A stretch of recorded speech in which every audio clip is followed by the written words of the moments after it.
losing confidence in their own calling and competence. Economic, political, and national security challenges proliferate, and they're made worse by the tendency to turn inward.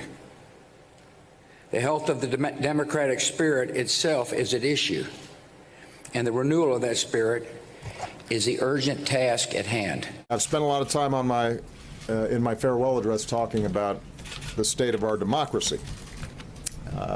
It goes without saying that essential to that is a free press. That is part of how this place, this country, this grand experiment in self-government has to work. It doesn't work if we don't have a well-informed citizenry, and you are the conduit through which they receive the information about what's taking place in the halls of power. So America needs you, and our democracy needs you.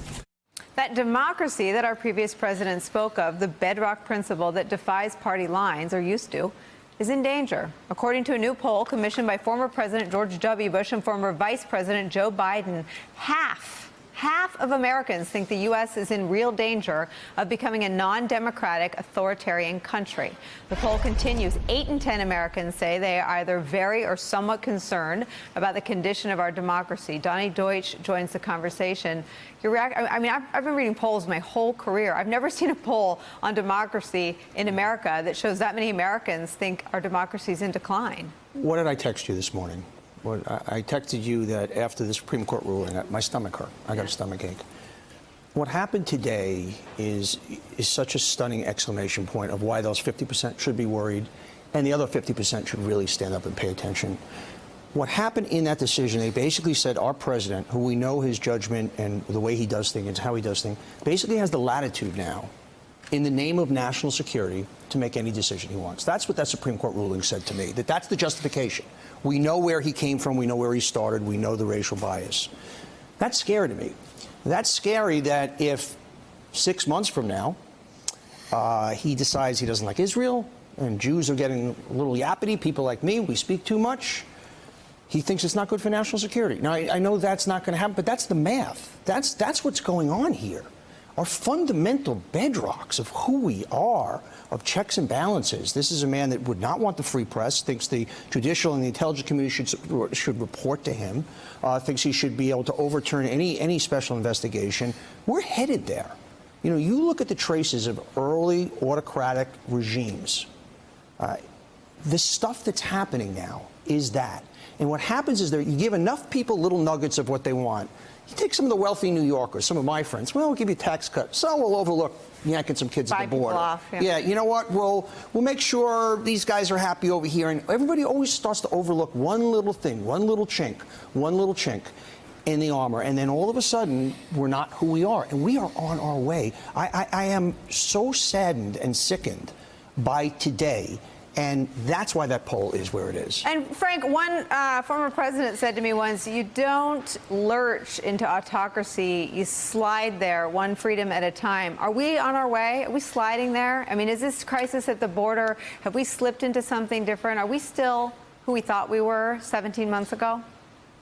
I'll tell you, one thing that's really got my attention and my concern, Nicole, is the president's assertion that we may not need judges and courts to handle the disposition of cases at the border. And even Sarah Huckabee Sanders saying from her podium, there's different kinds of due process. You don't have to go through the court system necessarily for due process. That really troubles me because that takes us on this slippery slope where certain people don't need to get to see the court system. We're all about the court system in this country. We're all about a fair, objective hearing of your case, your issues. And if we start to say there are certain groups of people who don't merit the protections of the system, we're on a slippery slope away from our democracy and what we stand for and what we believe in. And this seems to go beyond, Trump hysteria. This seems to go toward why? Why are people asleep at the switch when we're talking about depriving entrance into this country due process? Why are Republicans complicit when a president sort of returns to his worst primal instincts, the ones that they attack. I mean, I remember Lindsey Graham in the primary debates when there were still 437 Republicans running, looking into the camera and apologizing to the family members of every Muslim soldier for Donald Trump's Muslim ban. Now he's essentially an asset that Donald Trump runs as a puppet. I mean, what has happened?